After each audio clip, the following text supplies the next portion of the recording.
श्री परमात्मने नमः। त्वमादिदेवः पुरुषः पुराणस्त्वमस्य विश्वस्य परं निधानम्। वेत्तासि वैद्यं च परं च धाम। त्वया ततं विश्वम् अनन्तरूपम्। ओम श्री परमात्मने नमः। अब भगवद गीता के अष्टम अध्याय का शुभारंभ करते हैं। पूर्व के अध्यायों की चर्चा के उपरांत श्रीमान अर्जुन के अंतःकरण में कई सारे प्रश्न उदित हुए, जिसको इन्होंने अष्टम अध्याय के प्रारंभ में ही रखा। अर्जुन उवाच किम तद ब्रह्म किम अध्यात्मं किम कर्म पुरुषोत्तम अधिभूतं च किम प्रोक्तम अधिदैवं किमुच्यते अधियज्ञः कथोम कोत्र देहे अस्मिन् मधुसूदन प्रयाण काले च कथम ज्ञेयोऽसि नियतात्मभिः।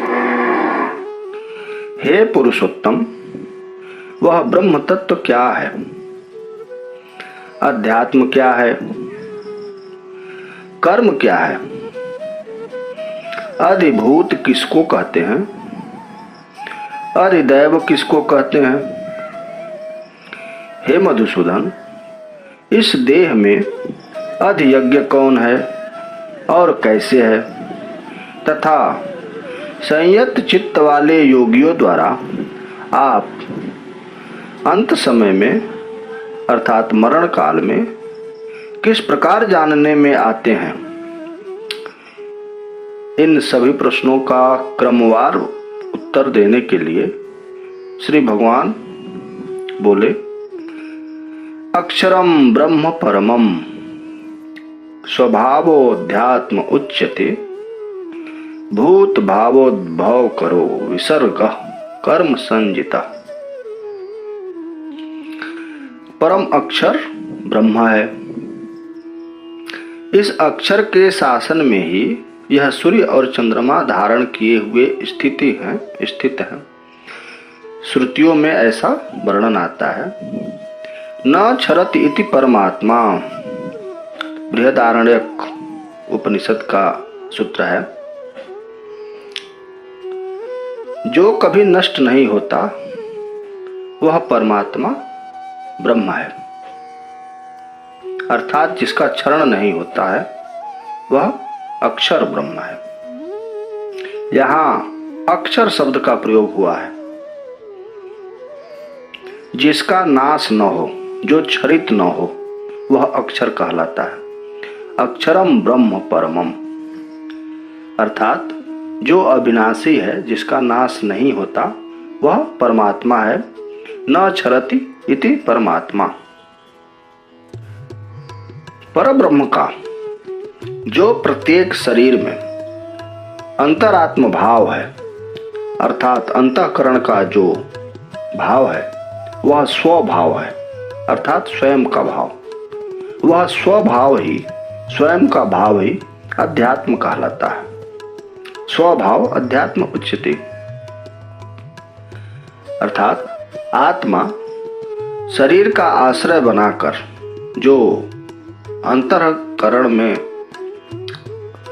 सक्रिय रहता है और परिणाम में जो मूलतः ब्रह्म ही है, वही तत्व स्वभाव भी है। उसी को, उसके स्वभाव को यहाँ अध्यात्म नाम से बताया जा रहा है। भूत भाव उद्भव कर, भूतों की सत्ता अर्थात पंच महाभूतों का जो व्यापार है संसार में, उसको भूत भाव कहा गया। यहाँ उसका उद्भव अर्थात उत्पत्ति करने वाला जो है, उस का जो विसर्जन करता है, यहाँ ध्यान देने वाली बात है। भूत भाव अर्थात सांसारिक प्रपंचों से युक्त जो भी यहाँ पर विसर्जन हो रहा है, विसर्जन शब्द को लोग अन्य सेंस में भी ले सकते हैं। यहाँ हम विसर्जन शब्द को, विसर्ग को थोड़ा और स्पष्ट करना चाहेंगे। जैसे हम जब किसी को कुछ देते हैं तो हम उसको त्याग देते हैं, जैसे हम उसे दे दिए, जिसने लिया उसने उसको प्राप्त किया, किंतु वह भी वहाँ अस्थायी नहीं रहता। यहाँ सब कुछ गतिमान है इस संसार में। तो गति का परिणाम क्या है कि जहाँ पे जो वस्तु वर्तमान में है वह अगले ही क्षण परिवर्तित हो जाती है, अन्य जगह पहुंच जाती है। इसीलिए इस संसार को क्षर जगत कहा जाता है, विनाशी जगत है, क्षण भंगुर कहा गया है। तो यहाँ पर जो विसर्ग शब्द है, विसर्जन, वह धार्मिक रूप में, जैसे हम यज्ञ करते हैं तो यज्ञ में भी हम आहुति का विसर्जन करते हैं, दान दक्षिणा का विसर्जन करते हैं, अपनी मंत्र जाप का विसर्जन करते हैं। तो जो भी हम कर्म कर रहे हैं, चाहे वह हम भोजन का भी अपने उदर में स्थापन ही करते हैं, फिर वहाँ से वह आगे बढ़ते हुए विसर्जित ही होता है। तो यह सारी व्यवस्था विसर्जन के क्रम में चल रही है। उसी को यहाँ कहा गया कि भूत भावोद्भव करो विसर्ग कर्म संगीता। यह जो विसर्ग रूप, विसर्जन रूप जो कार्य हो रहा है, इसी को कर्म समझा जाए। यहाँ पर उसको कर्म कहा गया है। तो यज्ञ आदि जो कर्म हैं जिसके द्वारा हमारी उन्नति होती है, उसको ही यहाँ कर्म कहा गया। और जो पतनोन्मुख कार्य हैं उनको पूर्व में विकर्म और विकर्म के द्वारा संबोधित किया गया। पीछे अज्ञान बस अकर्म के रूप में भी उसकी व्याख्या वहाँ पर आई कि ज्ञान और अज्ञान से युक्त होकर के जो कर्म हम करते हैं, तो उसमें कर्म, अकर्म और विकर्म, यह 3 प्रकार के विभाग कर्म के अंतर्गत दिखाई देते हैं। उसकी चर्चा वहाँ पर विस्तृत रूप में हो चुकी है। अब यहाँ पर आगे की चर्चा करते हैं। भगवान आगे कहते हैं, अधिभूतम क्षरो भाव पुरुषश्चाधिदैवतम अधियज्ञो हमें वात्र देहे देह भृतांबर। जो प्राणी मात्र को आश्रित किए होता है उसका नाम अधिभूत है। अधिभूत अर्थात क्षर। जो क्षय को प्राप्त होता है उसको क्षर कहा गया। जो कुछ भी उत्पत्तिशील है इस संसार में, वे सब के सब अधिभूत में आते हैं, अर्थात सब विनाशशील हैं, सबका विनाश होना निश्चित है, सब गतिमान है। पुरुष, जिससे यह सब जगत परिपूर्ण है, जो शरीर रूप पूर्व में रहने वाला होने से पुरुष कहलाता है, वह सब प्राणियों के इंद्रियादिकरणों का अनुग्राहक सूर्य लोक में रहने वाला हिरण्यगर्भ कहलाता है, वह अधिदैव है। सूर्य का प्रकाश यदि धरती पर कुछ समय तक न हो, 10 दिन 20 दिन, तो फिर सूर्य के प्रकाश की कीमत, महत्व समझ में आ जाएगी। इसलिए यहाँ पर सूर्य को, सूर्य लोक में जो रहने वाला जो चेतन ब्रह्म हिरण्यगर्भ है, उसको यहाँ पर अधिदैव कहा गया है। वास्तव में भगवान विष्णु के एक अवतार को ही सूर्य भी कहा जाता है। आगे, यज्ञ ही विष्णु है, यज्ञो वै विष्णु, यह श्रुति वाणी है। इस श्रुति के अनुसार सब यज्ञों का अधिष्ठाता जो विष्णु देवता है, वह अधियज्ञ है। आगे कहते हैं, हे देहधारियों में श्रेष्ठ अर्जुन, इस देह में जो यज्ञ हो रहा है उसका अधिष्ठाता वह विष्णु रूप अधियज्ञ मैं ही हूं। यज्ञ शरीर से ही सिद्ध होता है, अतः यज्ञ का शरीर से नित्य संबंध है, इसलिए वह शरीर में रहने वाला माना जाता है। वास्तव में मनुष्य शरीर या सभी संसार की ही उत्पत्ति यज्ञ का परिणाम है। पुरुष और स्त्री के रज और वीर्य के विसर्जन अर्थात विसर्ग का और सम्मिलन का परिणाम यह हमारी शरीर है, वह भी एक यज्ञ ही है। और यह सारा संसार वास्तव में देखा जाए तो यज्ञ रूप ही है, यज्ञ में ही चल रहा है। हमारे शरीर में हम जो भोजन करते हैं वह भी हमारे लिए वैश्वानर अग्नि की आहुति ही है, जिसको हम जठराग्नि कहते हैं।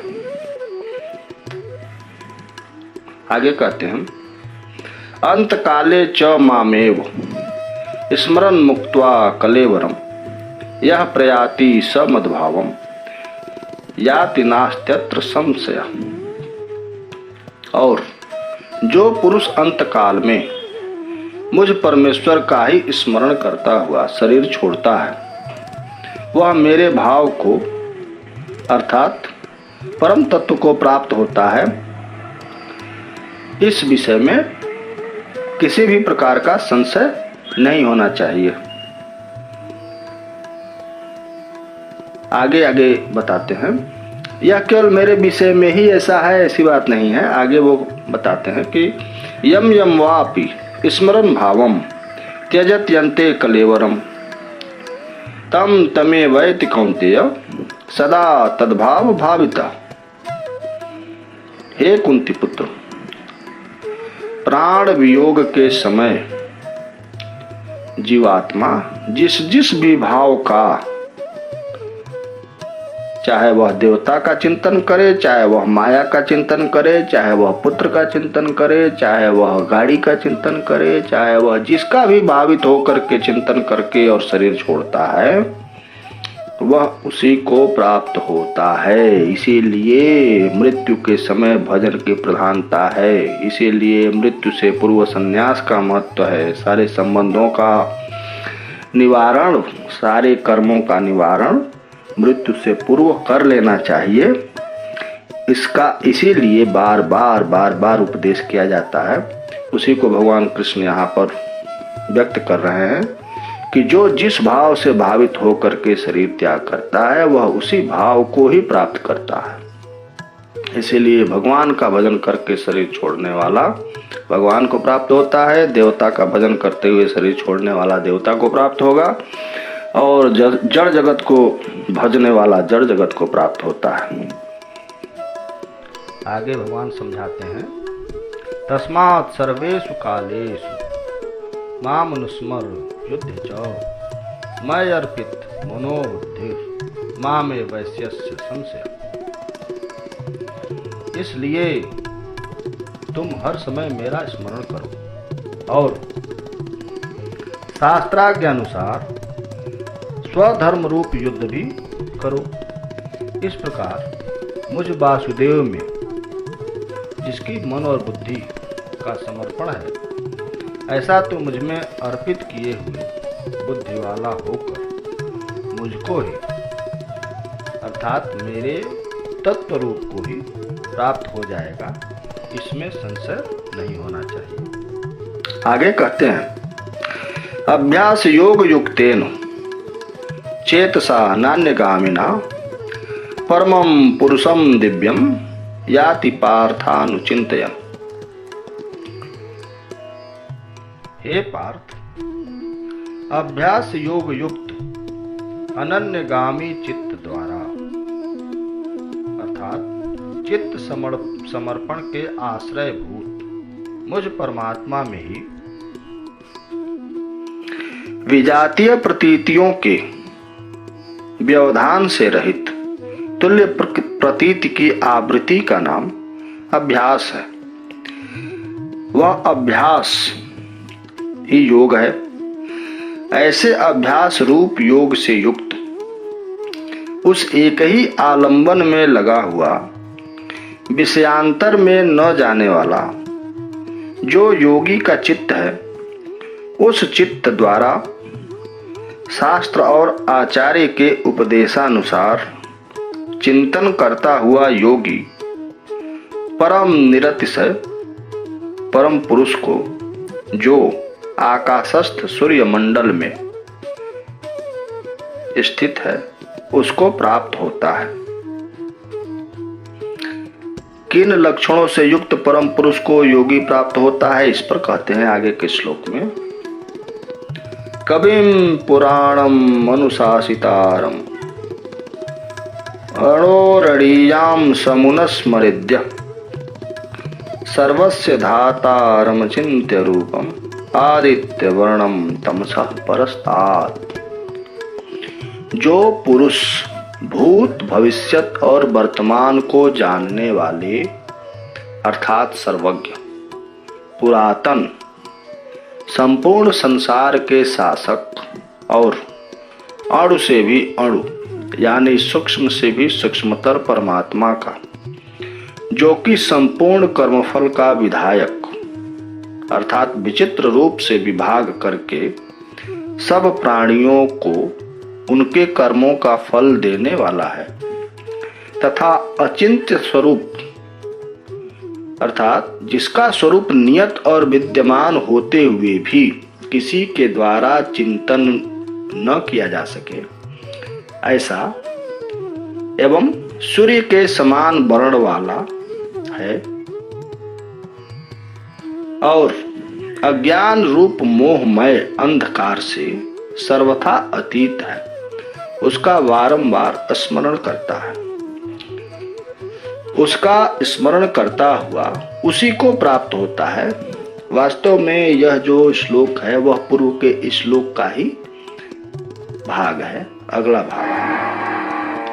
पुनः आगे कहते हैं, प्रयाण काले मनसा चलेन भक्त्या युक्तो योग बलेन चैव भ्रुवोर मध्ये प्राणमावेश्य सम्यक स तं परम पुरुषमुपैति दिव्यम।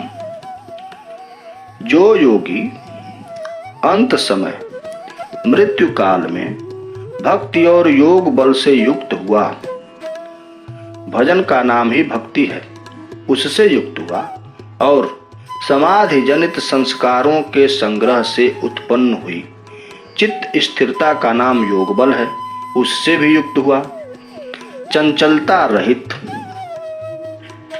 अर्थात अचल मन से पहले हृदय कमल में चित्त को स्थिर करके फिर ऊपर की ओर जाने वाली नाड़ी द्वारा चित्त की प्रत्येक भूमि को क्रम से जय करता हुआ भ्रिकुटी के मध्य में प्राणों को स्थापन करके भली प्रकार सावधान हुआ, वह परमात्मा पुरुष का चिंतन करता है। ऐसा बुद्धिमान योगी कविम पुराणम इत्यादि लक्षणों वाले उस दिव्य चेतात्मक परम पुरुष को प्राप्त होता है। पुनः आगे कहते हैं, यद अक्षरम वेद विदो वदन्ति विसन्ति यद्यतयो वीतरागा यदि क्षंतो ब्रह्मचर्यम चरन्ति तत्ते पदम संग्रहेण प्रवक्ष्ये। वेद के परम अर्थ को जानने वाले विद्वान जिस अक्षर का अर्थात जिसका कभी नाश न हो, ऐसे परमात्मा का सब विषयों सहित निराकरण करके वर्णन किया करते हैं, तथा जिनकी आसक्ति नष्ट हो गई है, जिनकी आसक्ति नष्ट हो चुकी है, ऐसे वीतराग यत्नशील सन्यासी यथार्थ ज्ञान की प्राप्ति हो जाने पर जिसमें प्रविष्ट होते हैं एवं जिस अक्षर को जानना चाहने वाले साधक गुरुकुल में ब्रह्मचर्यवत धारण किया करते हैं, वह अक्षर नामक पद अर्थात प्राप्त करने योग स्थान मैं तुम्हें बताता हूँ। सर्वद्वाराणि संयम्य मनोहृदि निरुद्य च मूर्ध्याधायात्मनः प्राणम स्थितो योग धारणाम। समस्त द्वारों का अर्थात विषयों की उपलब्धि के द्वार रूप जो समस्त इंद्रिय गोलक हैं, उन सबका संयम करके एवं मन को हृदय कमल में निरुद्ध करके अर्थात संकल्प विकल्प से रहित करके बस में किए हुए मन से हृदय से ऊपर जाने वाली नाड़ी द्वारा ऊपर जाकर ऊर्ध्व स्थिति को प्राप्त होकर प्राणों को मस्तक में स्थापन करके योग धारणा को धारण करने के लिए प्रवृत्त हुआ साधक परम गति को प्राप्त होता है। ओम इत्येकाक्षरं ब्रह्म व्याहरन् माम न स्मरन् यः प्रयाति त्यजन् देहम् स जाति परमां गतिम्। पूर्व में जिस योग क्रिया की चर्चा है, उस क्रिया को करने वाला योगी करते हुए अर्थात ऊर्ध्व में अपने प्राणों को स्थित किए हुए ओम इस एक अक्षर रूप ब्रह्म का उच्चारण करता हुआ उसके अर्थ रूप मुझ परमेश्वर का चिंतन करता हुआ जो पुरुष शरीर त्याग करता है, इस प्रकार शरीर छोड़कर जाने वाला परम गति को प्राप्त होता है और वह अन्य जगहों पर कहे हैं कि वह मुझे ही प्राप्त होता है, परम गति को प्राप्त होता है अर्थात मुझे ही प्राप्त होता है, अर्थात मैं ही परम गति हूँ। भगवान कृष्ण ने इसका उद्घोष गीता में कई जगह किया है, आगे भी है। आगे कहते हैं अनन्य चेता सततम यो माम स्मरति नित्यसः तस्याहं सुलभ पार्थ नित्य युक्तस्य योगिनः।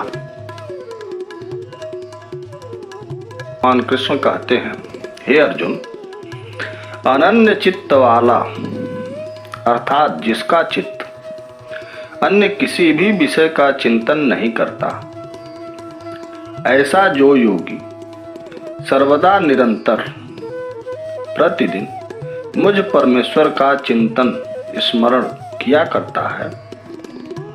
यहाँ सततम शब्द का प्रयोग है। सततम निरंतरता के लिए कहा गया और नित्यशः इस शब्द से दीर्घ काल का भाव है। अतः यहाँ यह समझना चाहिए कि 6 महीने, 1 वर्ष या 2-4 वर्ष के लिए या किसी जीवन के किसी संक्षिप्त कालखंड की चर्चा न करके यहाँ जीवन पर्यंत की वार्ता है। इसलिए यहाँ पर सततम भी कहा गया, नित्यशः भी कहा गया और अनन्य चेता भी कहा गया। तो हे पार्थ, उस नित्य समाधिष्ठ योगी के लिए मैं सुलभ हूं।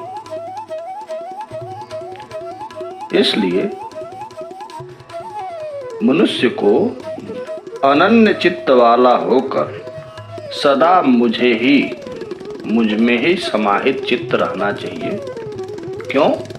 क्योंकि मृत्यु कब आ जाए पता नहीं है, और यदि अंत समय में वह किसी अन्य भाव से भावित हुआ, चाहे वह शारीरिक हो, चाहे वह मानसिक हो, चाहे वह दैविक हो, जैसे भी हो, तो फिर उसका जो जीवन भर का प्रयास है वह बाधित तो हो ही जाता है। आगे भगवान कहते हैं, मामुपेत्य पुनर्जन्म दुःखालय शाश्वतम नाप्नुवन्ति महात्मानः समसिद्धि परमां गता। मुझ ईश्वर को पाकर अर्थात मेरे भाव को प्राप्त करके फिर वह महापुरुष पुनर्जन्म में नहीं जाता। यहाँ पर आध्यात्मिक आदि तीनों प्रकार के दुखों का जो आधार है, अर्थात समस्त दुख जिसमें रहते हैं, जो नाशवान है, क्षणिक है, जिसका स्वरूप भी स्थिर नहीं है, ऐसे पुनर्जन्म को, जन्म मरण का चक्कर ही पुनर्जन्म के लिए जिम्मेदार है। जन्म, कर्म, भोग और मरण, पैदा होना, कर्म करना, भोगना और मृत्यु को प्राप्त हो जाना, पुनः कर्मानुसार जन्म पाना, पुनः कर्म में लग जाना, पुनः भोग भोगते जाना और पुनः मृत्यु को प्राप्त हो जाना। यह जो क्रम है सांसारिक जन्म मरण का, वही पुनर्जन्म का कारण है। उसी को यहाँ पे कहा गया है कि वह ऐसा पुनर्जन्म दोबारा प्राप्त नहीं होता, भव सागर से ऐसा व्यक्ति मुक्त हो जाता है। भगवान कहते हैं कि यह जो जन्म मरण रूप पुनर्जन्म का चक्र है, जो अनन्य चेता योगी है, हमारा अनन्य भक्त है, वह इस प्रकार के किसी भी दुष्चक्र में पुनः नहीं आता, इस चक्र को पार कर जाता है, खंडित कर देता है। परंतु जो मुझे प्राप्त नहीं होते, अर्थात अनन्य चेता नहीं है, जो संसार चेता हो जाते हैं, दुनिया चेता, इधर उधर का चक्र में फंस जाते हैं, उनकी गति क्या होती है आगे बताते हैं। आ ब्रह्म भुवनालोका पुनरावर्तिनो अर्जुन मामुपेत्य तु कौन्तेय पुनर्जन्म न विद्यते। जिसमें प्राणी उत्पन्न होते और निवास करते हैं, उसका नाम भुवन है। ब्रह्मलोक को ब्रह्म भुवन कहते हैं। हे अर्जुन, ब्रह्मलोक पर्यंत समस्त लोक पुनरावर्ती हैं। हे कुंती पुत्र, केवल एक मुझे प्राप्त होने पर ही पुनर्जन्म नहीं होता, अन्यथा तो ब्रह्मलोक पर्यंत तक सभी पुनरावर्ती ही हैं। यही यहाँ पर कहा गया है। आ ब्रह्म भुवनान लोका पुनरावर्तिनो अर्जुन, ब्रह्मलोक पर्यंत सभी लोग पुनरावर्तन करने वाले हैं, चाहे वह स्वर्ग हो, चाहे वह देवलोक हो, चाहे यक्ष किन्नर गंधर्व जो भी लोग हो, नागलोक तो नीचे ही हुआ, उसकी यहाँ पे चर्चा है। आगे कहते हैं सहस्रयुग पर्यंतम अर्यद ब्रह्मणो विदु रात्रिम युग सहस्त्रांतम ते हो रात्र विदो जना। हे अर्जुन, ब्रह्मा का जो एक दिन है उसको 1000 चतुर्युगी तक की अवधि वाला, और रात्रि को भी 1000 चतुर्युगी तक की अवधि वाला जो पुरुष जानता है, वे योगी काल के तत्व को जानने वाले होते हैं। अव्यक्तात् अव्यक्त सर्वा प्रभवन्ति हरागमे रात्यागमे प्रलीयन्ते तत्रैवाव्यप्य संज्ञके। संपूर्ण चराचर भूतगण ब्रह्मा के दिन में प्रवेश काल में अव्यक्त से अर्थात ब्रह्मा के सूक्ष्म शरीर से उत्पन्न होते हैं, और ब्रह्मा की रात्रि के प्रवेश काल में उस अव्यक्त नामक ब्रह्म के सूक्ष्म शरीर में ही लीन हो जाते हैं। भूतग्रामः स एवायं भूत्वा भूत्वा प्रदीयते रात्र्यागमे वसः पार्थ प्रभवत्य हरागमे। हे पार्थ, वही यह भूत समुदाय उत्पन्न होकर प्रकृति के वश में हुआ रात्रि के प्रवेश काल में लीन होता है, और दिन के प्रवेश काल में पुनः उत्पन्न हो जाता है। परस्तस्मात्तु भावो अन्यो व्यक्तो व्यक्तात् सनातन यह स सर्वेषु भूतेषु नश्यत्सु न विनश्यति। परंतु उस अव्यक्त से भी अति परे दूसरा अर्थात विलक्षण जो सनातन अव्यक्त भाव है, वह परम पुरुष सब भूतों के नष्ट होने पर भी नष्ट नहीं होता। अव्यक्तो अक्षर इत्युक्तस् तमाहु परमाम गतिम यह प्राप्य न निवर्तन्ते तद्धामम परमम मम। भगवान कहते हैं, जो वह अव्यक्त अक्षर ऐसे कहा गया है, उसी अक्षर नामक अव्यक्त भाव को परम श्रेष्ठ गति कहते हैं। जिस परम भाव को प्राप्त होकर मनुष्य पुनः संसार में नहीं लौटते, वह मेरा परम श्रेष्ठ स्थान है, मेरा परम पद है।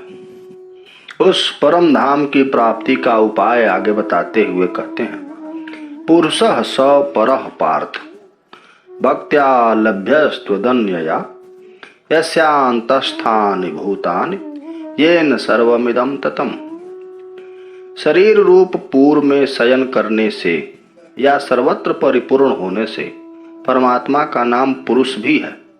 हे पार्थ, वह निरतिशय परम पुरुष जिससे श्रेष्ठ अन्य कुछ भी नहीं है, जिस पुरुष के अंतर्गत समस्त कार्य रूप भूत स्थित है, क्यों कि कार्य कारण के अंतर्वर्ती हुआ करता है, और जिस पुरुष से यह सारा संसार आकाश से घट आदि की भांति व्याप्त है, ऐसा परमात्मा अनन्य भक्ति से अर्थात आत्म विषयक ज्ञान रूप भक्ति से ही प्राप्त होने योग्य है। जिन्होंने ओंकार में ब्रह्म बुद्धि संपादन किया है, जिन्हें कालांतर में मुक्ति मिलने वाली है, तथा यहाँ जिनका प्रकरण चल रहा है, उन योगियों की ब्रह्म प्राप्ति के लिए आगे का मार्ग बताते हैं। यत्र काले त्वनावृत्तिम आवृत्तिम चैव योगिनः प्रयाता यान्ति तं कालं वक्ष्यामि भर्तर्षभ।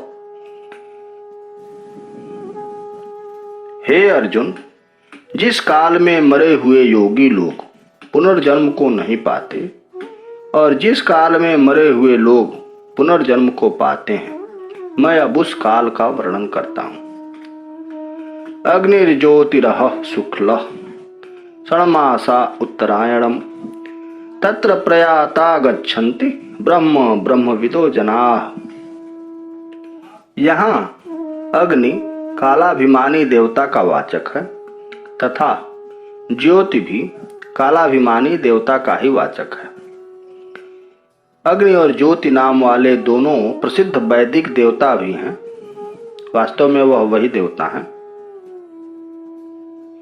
जिस मार्ग में अग्नि देवता दिन का देवता, शुक्ल पक्ष का देवता और उत्तरायण के 6 महीनों के देवता हैं, उस मार्ग में मृत्यु को प्राप्त करके गए हुए ब्रह्मवेत्ता यानी ब्रह्म की उपासना में तत्पर हुए पुरुष क्रम से ब्रह्म को प्राप्त होते हैं। यही उत्तरायण मार्ग भी कहा गया है, देवता का वाचक है, क्योंकि इसकी चर्चा अन्यत्र जहाँ कहीं भी है। जो पूर्ण निष्ठ सद्यो मुक्ति के पात्र होते हैं उनकी ये बात नहीं है, ये ब्रह्मलोक पर्यंत की यात्रा का मार्ग बताया जा रहा है। क्योंकि वास्तव में मुक्ति भी जब तक आप ब्रह्ममय नहीं होंगे, ब्रह्मनिष्ठ नहीं होंगे, ब्रह्मत्व को प्राप्त नहीं होंगे, तब तक आप तत्व को प्राप्त नहीं हो सकते। यह समझने वाली बात है।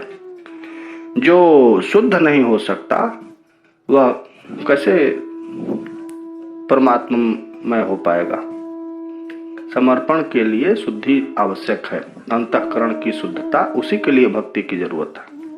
आगे कहते हैं, धूमो रात्रिस्तथा कृष्ण षण्मासा दक्षिणायनम तत्र चान्मसम ज्योतिर्योगी प्राप्य निवर्तते।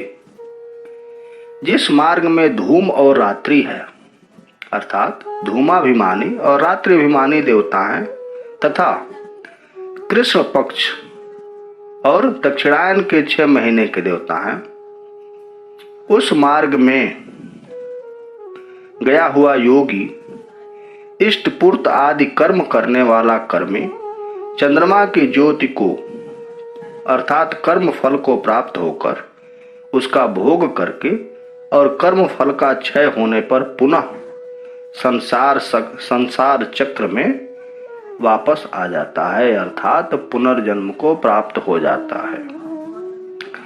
शुक्ल कृष्णे गति जेते जगतः शाश्वते मते एक यात्यनावृत्ति मन्यया वर्तते पुनः।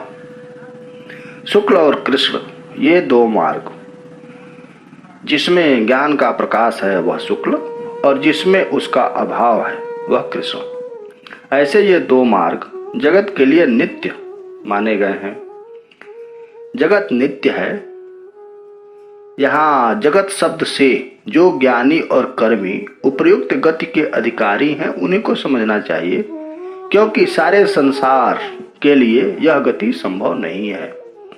उन दोनों मार्गों में से एक शुक्ल मार्ग से गया हुआ वापस नहीं आता, अर्थात आगे बढ़ता जाता है, और दूसरे मार्ग से गया हुआ कर्म का भोग क्षय करके पुनः वापस आ जाता है। अर्थात शुक्ल मार्ग वाला उत्तरोत्तर मोक्ष मार्ग पर आगे बढ़ता चला जाता है, किंतु कृष्ण मार्ग वाला पुनः वापस आता है।